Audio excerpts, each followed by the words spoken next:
Hello. Last class, I noticed some of you don't even know the words contrast mean. 有小朋友不知道 Okay, so I needed to talk about contrast. So the word contrast have a verb. You can use as verb or noun, right? We are not using that as a verb. We are using this as a noun. So let's see the definition of contrast means, right? It's dissimilar elements such as color, tone, or emotion. We are using as tone, right?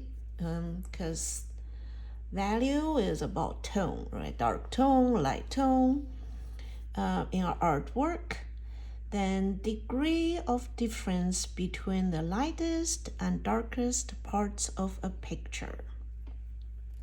So it's between, so there has to be more than two, right? Then there's other meanings. The difference of or degree of differences between things have similar or comparable natures. So, you compare two things, it's have to be kind of have a similar or comparable natures. You can't compare with apple and pear. You compare apple with apples. Okay. Comparison of similar objects to set off the dissimilar qualities. The state of being so compared. So it has to be more than one, right? A person or thing that exhibits difference when compared with another. So same thing, right? You have to have more than one. Okay, so let's see. I made some, so you know the definition of it.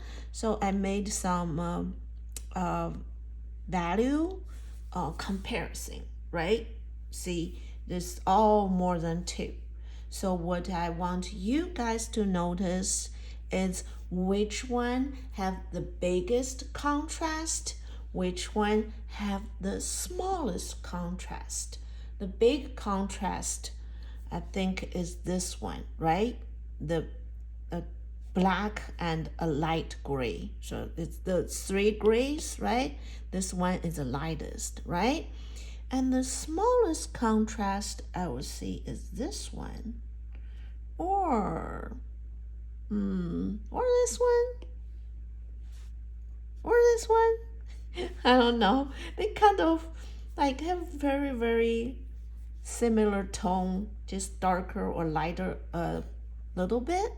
So they have less contrast. This two, I guess, is medium contrast, right? Not have a big contrast or have a little contrast. So it's medium contrast. So what you guys have to do, because you guys are learning values, right? How to shade the different values. So you have to know the contrast. Like, okay, this darker than this, right? Number one, darker than number two. But how dark? How dark this with this? Is this much or that much? Because this kind of the same tone, right? But this is way darker than that, right?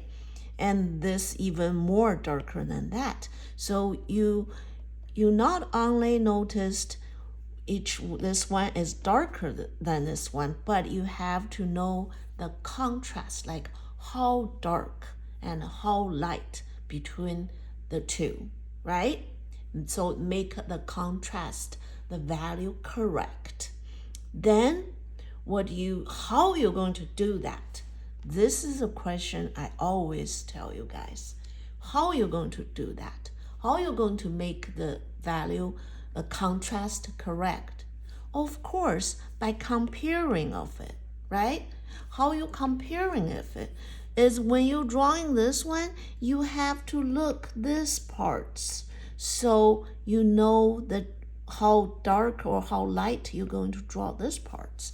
If you finish this, and when you're drawing this, you don't look back on this. You don't know how dark you're going to shade this or how light you're going to shade this, right? You can't remember everything. So what you do is, in drawing, painting, in art in general, you have to have this habit always comparing. Your eye going to detail, then you have to sit back, see the whole picture, then go detail, then see the whole picture. You constantly do that. Okay? Right now you need to have this habit. Not when you draw this part, only look at this parts. When you're drawing other parts, only look at this parts. You have to go back and forth, look around. No matter you're drawing shape or you're drawing a value, everything is related together. So how you're going to relate it to them, you have to look around. Okay.